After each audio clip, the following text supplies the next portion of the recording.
Suit ही नहीं, किसी तरह दुनिया नहीं एक्सेप्ट कर सकती कि सवा सवा अरब के दो मुल्क जो है वो आपस में उनकी कशीदगी मजीद बढ़ जाए।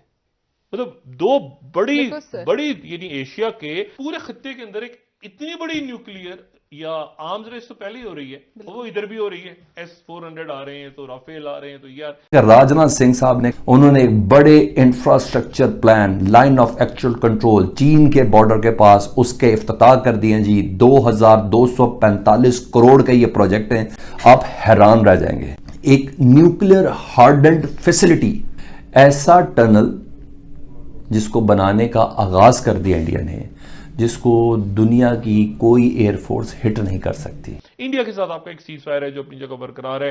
चाइना की देखें इंडिया के साथ कैसे मुज़ाकरा शुरू। Hardened facility ensure that military supplies, यानी ये इसलिए है कि फौज अगर लड़ रही है बॉर्डर के पास तो उसको नियरेस्ट मिलिट्री सप्लाई मुयसर आती रहे, उसके लड़ने में कोई तवक्कुफ ना हो। ठीक है जी।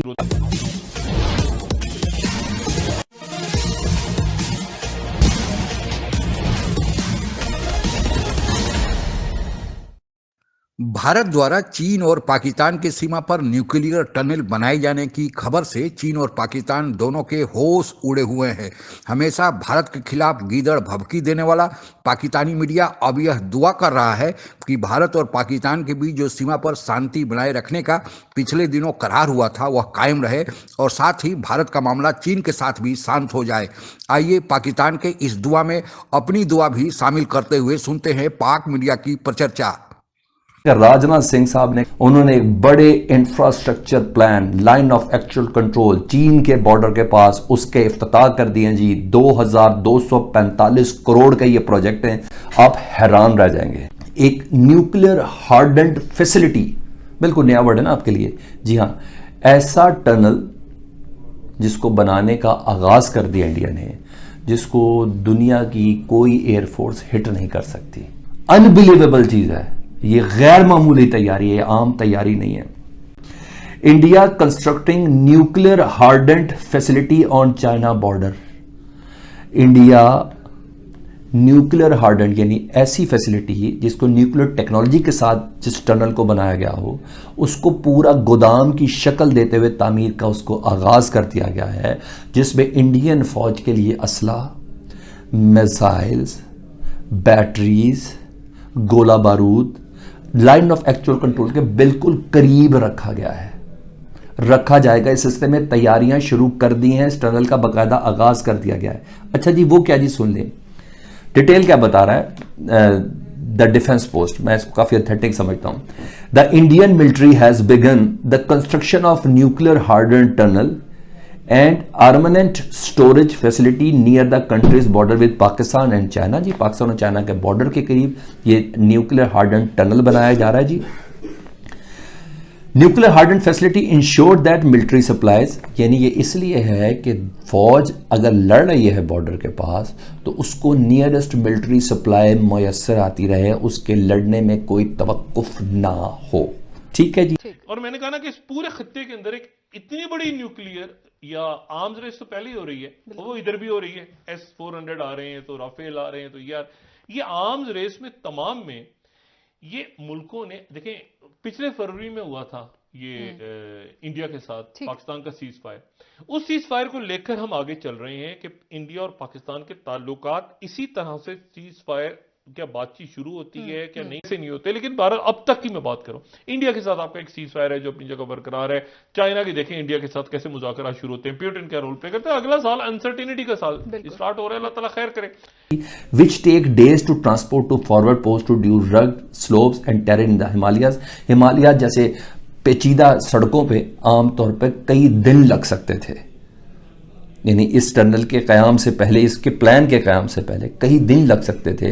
अगर लाइन ऑफ एक्चुअल कंट्रोल पर बाकायदा जंग छिड़ जाए, टैंकों की शक्ल में, फौजियों की शक्ल में, बंदूकों की शक्ल में छिड़ जाए तो कई दिन लग सकते थे, लेकिन ऐसा नहीं है। Now can be stored on the front line and protected against potential enemy attacks. ठीक है, अब फ्रंट लाइन के बिल्कुल करीब रखा गया क्योंकि ये इतना महफूज है, क्योंकि न्यूक्लियर हार्डेंड है, इसको कोई एयर स्ट्राइक निशाना बना नहीं सकती। लेकिन बहुत ज़्यादा करीब रखा है कि इंडिया ने गल वधा दी है, बहुत वध गई है, चीन से ज़्यादा फौजी तैनात कर दिए इंडिया। इन हालात में मुझे बताएं कि आपको लगता है कि ये गैर मामूली हालात हैं या कि मामूली की कार्रवाई है? लाइन ऑफ एक्चुअल कंट्रोल पे जहाँ 10, 20 दर्जन, 2 दर्जन, 100, 200, 300 फौजी होते थे, वहां इंडिया ने 2 लाख तैनात कर दिए हैं। इंडिया न्यूक्लियर हार्डेंड टनल्स वहां बना रहा है। अच्छा जी, पहले राजनाथ सिंह साहब ने जो इफ्तिताह किया वो भी सुन ले जी। As a military stand off with China along with the line of actual control in eastern Ladakh now we are close to its end. ठीक है जी, यानी थोड़ी बहुत जो टेंशन है वो अभी थोड़ी हद तक, किसी हद तक कम नजर आ रही है। India has strengthen the border infrastructure for faster movement of its troops to meet any threat. India line of actual control पर इंफ्रास्ट्रक्चर डेवलप कर रहा है ताकि उसकी फौज की नई कुमक जल्द अज जल्द उस जंग ज़दा इलाके में यानी लाइन ऑफ एक्चुअल कंट्रोल पर पहुंच सके। इस सिलसिले में इफ्तिताह क्या किया जी राजनाथ सिंह ने, ये सुन ले जी। 2245 करोड़ रुपए का प्रोजेक्ट उन्होंने लॉन्च कर दिया है जी।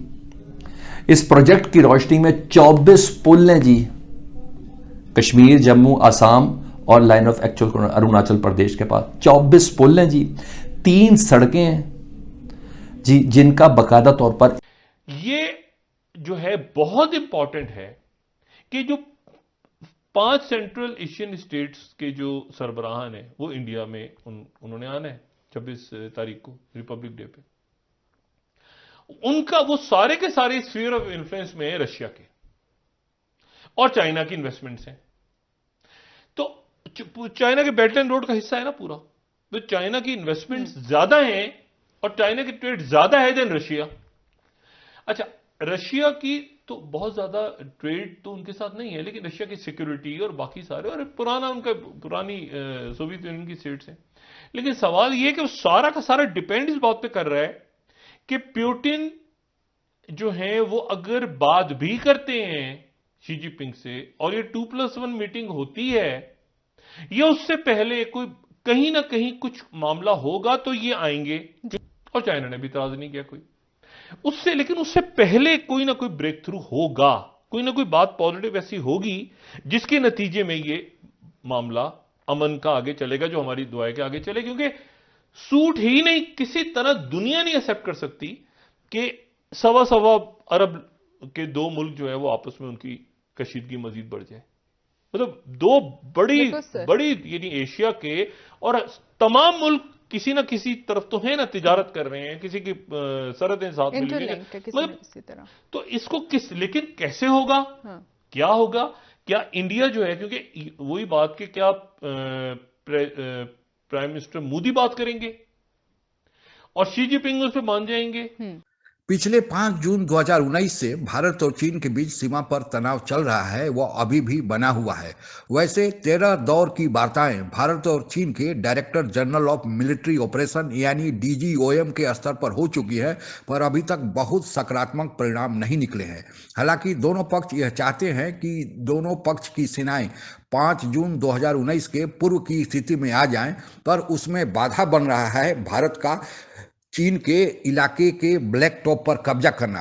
आप लोगों को पता ही होगा कि भारतीय सेनाओं ने चीन के गलवान घाटी के पास जो ब्लैक टॉप है उस पर कब्जा कर लिया है। वह चीनी इलाके में है और वहां से चीन के हर एक गतिविधियों पर नजर रखी जा सकती है। चीन यह चाहता है कि भारत ब्लैक टॉप पर का कब्जा पहले छोड़े, फिर दोनों देशों की सेनाएं सामान्य स्थिति में यानी 5 जून 2019 की स्थिति में आएंगी।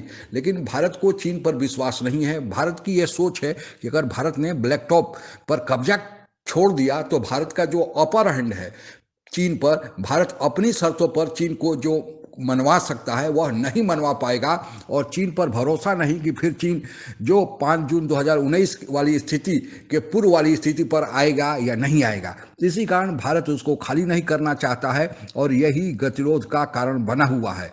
हालांकि अब दोनों देशों के विदेश मंत्रियों की भी वार्ता हो चुकी है, लेकिन बहुत सकारात्मक परिणाम नहीं निकले हैं। केवल दोनों देश, अब तनाव बना हुआ है लेकिन दोनों देशों ने आगे बढ़त नहीं किया है, कोई आगे झड़प दोनों में नहीं हुई है।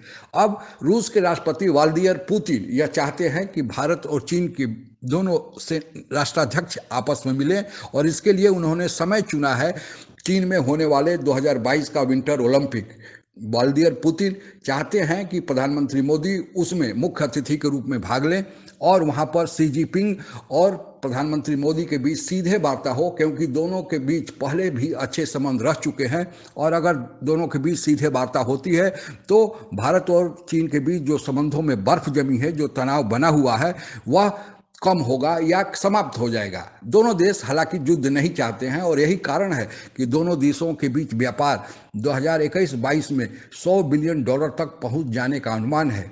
साथ ही चीन का मुखपत्र ग्लोबल टाइम्स, जो चीन का सरकारी अखबार माना जाता है, वह प्रधानमंत्री मोदी के तारीफ में अब कसीदे भी गढ़ने लगा है। लेकिन इसके बीच दोनों देशों का भरोसा अभी नहीं बना हुआ है। दोनों देश अपनी अपने स्तर पर तैयारी भी कर रहे हैं और इसी तैयारी के क्रम में जो अभी आपने न्यूक्लियर टनल की बात सुनी, वह उसी तैयारी का एक हिस्सा है। न्यूक्लियर टनल अपने प्रकार का एक अनूठा रक्षा कवच है और भारत ने कितना बनाया है, इसका लोकेशन क्या है, इसकी लंबाई चौड़ाई क्या है, ये अभी सार्वजनिक नहीं किया गया है। लेकिन इतनी बात सही है कि भारत ने इसे बना लिया है और इसके बनाने का मुख्य उद्देश्य यह है कि इसमें न्यूक्लियर हथियारों को सीमा पर सुरक्षित इसके अंदर रखा जा सकता है और साथ ही रॉ न्यूक्लियर मटेरियल जो होता है वह उसको हार्डन करके काम लायक, हथियार के लायक या उपयोग लायक बनाया जा सकता है।